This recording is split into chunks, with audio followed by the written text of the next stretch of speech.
Les amis, bonjour et bienvenue sur l'Arena Hakem où le football mérite d'être vécu. Voilà, ça y est, on a retrouvé notre Chelsea, le Chelsea stressant, qui ne parvenait pas, n'est-ce pas, à gagner des matchs aussi faciles. Mais malheureusement, le contenu ne nous a pas donné raison que c'était un match facile. Donc les amis, avant que je ne puisse développer cette vidéo, commence par t'abonner. Likez et partagez la chaîne car l'objectif, 10 000 abonnés pour cette chaîne numéro 1 en termes de contenu Première Ligue en Afrique. Let's go pour le débrief.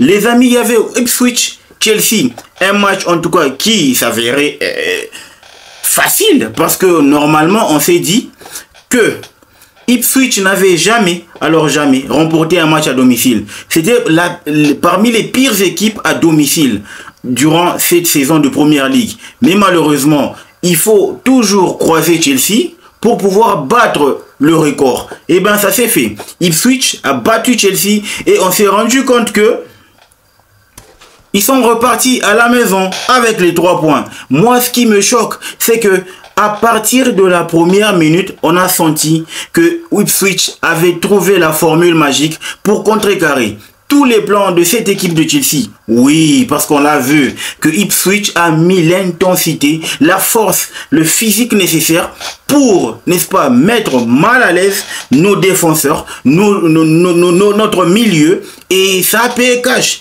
Parce que il y a un gars dans l'équipe, n'est-ce pas, de Ipswich, Liam Delap, non mais c'est attaquant.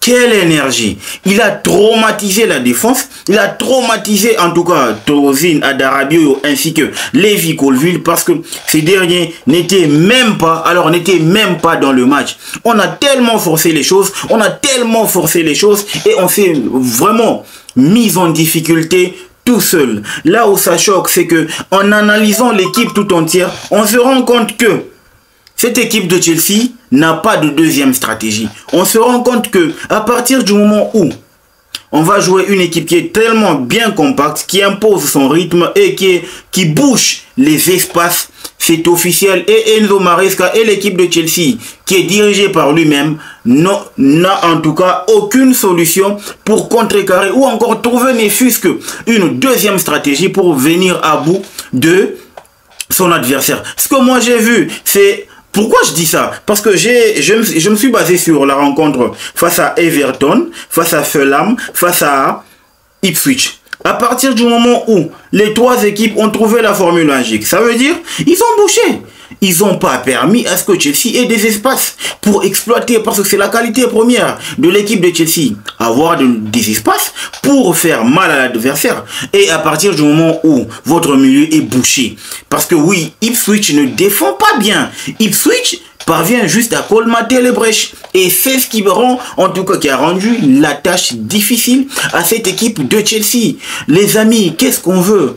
On veut aller où avec une équipe qui n'a aucune stratégie? Parce qu'aujourd'hui, ce que moi j'ai vu être mis en place par Enzo Maresca, il a en tout cas fait ce que l'on appelle tout balance. Il a en tout cas fait des réaménagements tactiques et il a aussi permis à l'équipe de roter. Donc il a fait une rotation au sein de l'effectif. 5 changements. On a vu qu'il y avait Nkunku, Madueke, le gardien, ok, João Félix.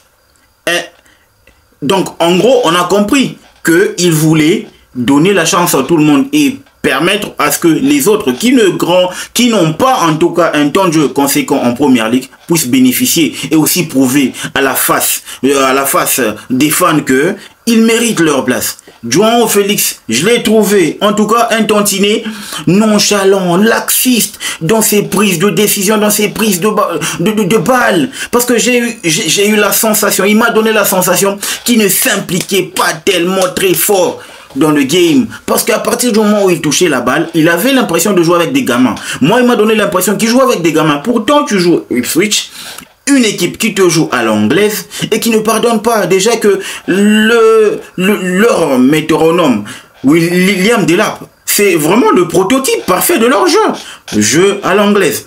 Il me rappelle un Jamie Vardy, un bagarreur qui sait aller chercher la balle et faire mal à l'adversaire. Il a eu beaucoup d'opportunités. Il a en tout cas mis en exergue, il a mis en difficulté la défense ainsi que Jorgensen. Revenons à João Félix. Aujourd'hui, pour moi, je dirais qu'il n'a pas marqué des points.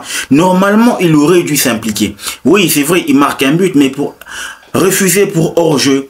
Cole Palmer également, c'est en tout cas... Le match qu'il a fait face à Everton ressemble à celui qu'il a fait aujourd'hui face à Ipswich Town. Esselé et manque d'idées, en panne de soutien, etc. Ce qui veut dire que on a eu des joueurs, il n'y a pas eu vraiment le link-up en attaque. On a eu des joueurs qui se cherchaient, mais malheureusement qui ne se trouvaient pas. Et c'est ce que moi j'ai eu l'impression, en tout cas aujourd'hui, un concours très pâle, un concours en tout cas brouillon. Et on a eu la sensation que cette fois-là, Jackson nous a manqué. Sérieusement. Oui, mais lui aussi n'a pas été mis dans de très bonnes conditions. Je trouve que cette équipe est en train de manquer de deuxième stratégie. Les amis, tout était parfait. On espérait, on croyait qu'on pouvait revenir au score jusqu'à ce que Disasi commette l'irréparable. Moi, j'avais en tout cas l'espoir qu'on pouvait quand même faire quelque chose. Mais à partir du moment où Disasi est rentré, là où Disasi a pu commettre cette passe-là, normalement, il doit lever la tête. Mais je pense qu'il n'a pas pris de l'information. C'est là que Liam Delap qui donne directement à Omar Hutchinson. Le gars, je sais pas, il célèbre pourquoi? Pour nous punir? Ou pour dire que voilà, vous m'avez vendu, vous n'avez jamais cru en moi, je vous torture en marquant un but, etc. Je ne sais pas. Chaque joueur, en tout cas, a ses propres convictions. Je respecte, en tout cas, la décision de Omar Hutchinson d'avoir célébré ce but. Il le mérite. Il a le plein droit de pouvoir célébrer. Mais Disasi, il nous a plombé. C'est à partir de cette erreur de Disasi que le match, en tout cas, c'est en tout cas qu'on a perdu espoir. Parce qu'après le deuxième but de Ipswich Town, c'est officiel. Chelsea a joué, comme qui dirait, une équipe qui manquait d'idées, une équipe qui manquait en tout cas de repères, une équipe qui manquait d'envie d'aller chercher un but. Oui, c'est vrai, on a joué comme ça après le deuxième but jusqu'à la fin de la rencontre. On n'a jamais donné l'envie d'aller chercher ce but, n'est-ce pas, réducteur, pour permettre à ce que l'équipe revienne dans la course afin de chercher ne fût-ce que un match nul. Et pourquoi pas espérer grand-chose, mais malheureusement, on l'a jamais fait. Et c'est ça, c'est ce qui s'est passé aujourd'hui. Le moment marquant, les amis, moi je trouve que est-ce qu'il y avait pénalty sur ce premier but? Je ne sais pas, mais pour moi, il n'y a pas pénalty. Le gars, Liam pour moi, il dive, il plonge pour en tout cas changer l'intention, la décision, pour jouer sur la décision de l'arbitre. C'est arrivé, la VAR est revenue, mais elle a donné le penalty pour Ipswich Town. C'est pour ça que je dis que le point positif, c'est qu'au moins on a vu qu'il y a vraiment un fossé entre l'équipe titulaire de la Première Ligue et l'équipe titulaire de la Conference League. Parce qu'on s'est rendu compte que en face, on ne jouait pas Southampton, hein. On jouait Ipswich, une équipe avec de la qualité, bien que elle était très mauvaise en défense, mais nous, on n'a jamais su exploiter ces failles-là. Et on a vu également que s'il n'y a pas l'équipe type de Première Ligue, aïe, c'est mort. Maresca doit trouver en tout cas une formule, parce que là, on le lit, on sait maintenant comment jouer ces équipes. On sait maintenant comment, en tout cas, contrecarrer ses plans. Donc, à lui de trouver la nouvelle formule, la nouvelle tactique, pour essayer d'aller puiser dans sa deuxième stratégie. On ne peut pas continuer comme ça. Notre objectif était de sécuriser le top 4. Là, on est à 35. Et si City gagnait son match, pour moi, je dirais... Ok, City est à 30. Donc, pour moi, je dirais, on commence déjà à être menacé dans notre top 4. C'est le plus important. Sécuriser le top 4. Aujourd'hui, j'ai pas à blâmer qui que ce soit. Si ce n'est l'équipe tout entière, c'est trop brouillon entre l'équipe de Première Ligue et l'équipe de la Conference League. On doit trouver un repère. C'est le point à améliorer. Essayer d'améliorer de la qualité. Les amis, on n'a pas de défense. On n'a pas de défense. Aujourd'hui, j'ai senti que, imaginez-vous, un gars comme Liam Delap, c'est sa première saison en Première Ligue. Pendant que nous, derrière, on a Tovin et Lévi Colville. Ces deux-là, c'est minimum 2 saisons entières en première ligue. Mais regardez la passivité avec laquelle ils ont été face à Liam Delap. Le seul gars qui les a traumatisés, qui les a bousculés, qui les a bougés. Et j'ai eu la sensation que là, franchement, il faut vraiment qu'on pense ou qu'on songe à amener un attaquant, un défenseur digne qui soit. Parce que même Anselmino, qu'on a rappelé de Boca Junior, le gamin d'or qu'on nous présente comme étant le futur Mascherano, je trouve qu'il a d'abord beaucoup à apprendre pour pouvoir prendre les clés de cette équipe de Chelsea. Les amis, on a perdu. Les amis, on a encore lâché des points. Ça va faire 1 point sur 9.